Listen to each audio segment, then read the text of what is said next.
Demon NE.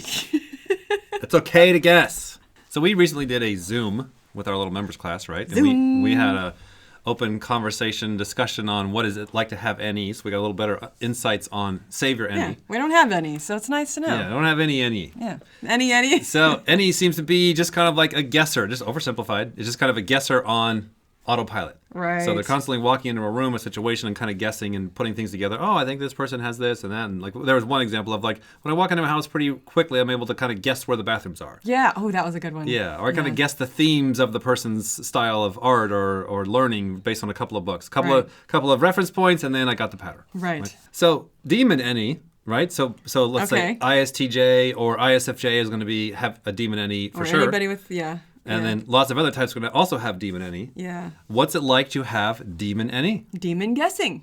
That's what we kind of see. Like you're uncomfortable, and Demon N in general, uncomfortable making a guess without the facts. Yes, and our socionics buddies, we're seeing exactly that. That people that have Demon NI also have a hard time with Demon NE. Yeah. Meaning like guessing on a spectrum. Yeah.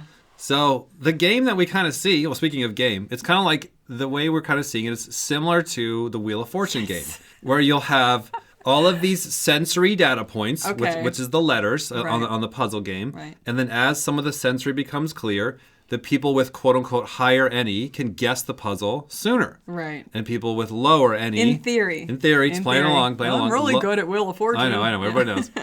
Then they need a little bit more of the puzzle to be clear in reality before they're able to understand the whole picture. Okay. Right? So your NE is working here.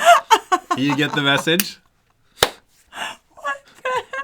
Yeah, so we're seeing in our work with people that have Demon NE that are into personality type, especially when they're trying to learn how to do objective typing. We find it's a tortoise and the hare situation. It's been interesting for us who has been some of the best at typing people. A lot of the people have been people with Savior SI and or Demon NE. Right. Now they're slow, but they build over time and they're very accurate. Slow to guess, but they're still taking in, like, I'll take in the information, but they're like, I want to make sure that when I put a part down, that it's right. Right. Yeah. Right. It's a tortoise and the hare situation that it was a surprise to us to see how good people can get at this intuition game that have intuition as a demon just because they go slow, right? Totally. But that's not everybody.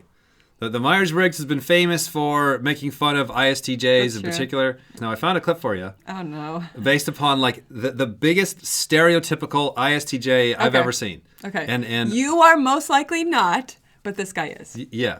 Not this guy.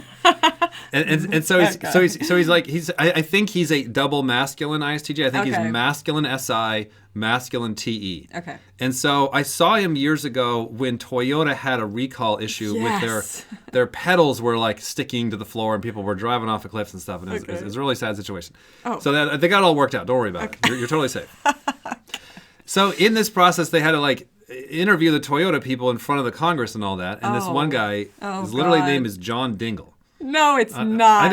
I know. Why change your name? And like I remember at the time watching this Toyota guy just get pulled through like all of these different politicians, congressmen that were somewhat flexible and movable with the guy until they got to the John Dingle. And John Dingle was like, yes or no? Did you do this or do that? And he's like, it's kind of in the works. Yes or no? Is it this or that? He's like, whoa, wait, these aren't yes or no. And he's like, I am confused here. You're not making your information clear in black and white. It's like it's the automotive business. It's a lot of moving parts here. Right. John Dingle wants his answers accurately right now. Okay.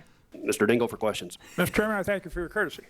Mr. Lentz, please tell me the date that Toyota first heard of incidents of sudden acceleration in its vehicle sold in the U.S. I don't know the answer to that. Please submit that to the record. Now, Mr. Lentz, please tell me the date on which Toyota commenced the first recall to address this problem in the United States. If I don't know the answer to the first one, I don't know the answer to the second one. Please submit that for the record. I'm talking about sudden acceleration. But in November, sudden acceleration has been around in the industry for 15, 20 years. I just want an answer, not a speech. How many models of Toyota vehicles did Exponent test? I do not know that. When I was How there, many did they not test? When I was there, I saw 5 different models being tested. Would you please submit the response to those questions for the record, please? Now, Mr. Lentz, yes or no? If You you look said you at, saw 5 vehicles there. if you look at the ETCS system, the system from vehicle to vehicle is very, very similar. The throttle body may be a different size, but the general architecture of the system is similar. Mr. Lentz, I'm just a poor Polish lawyer from Detroit. Would you please tell me yes or no so that I can understand it? I don't know how to answer that in a yes or no. I think right. they are testing multiple vehicles. They're testing the system, not particularly how does it work on a Camry versus an FJ Cruiser. Thank you, Mr. Lentz. You have been very gracious and kind with your time, but what I'm trying to figure out is, are you responsible for these matters? You don't seem to have the information that I have been questioning for, and I'm curious. Please submit that for the record. Mr. Lentz, yes or no?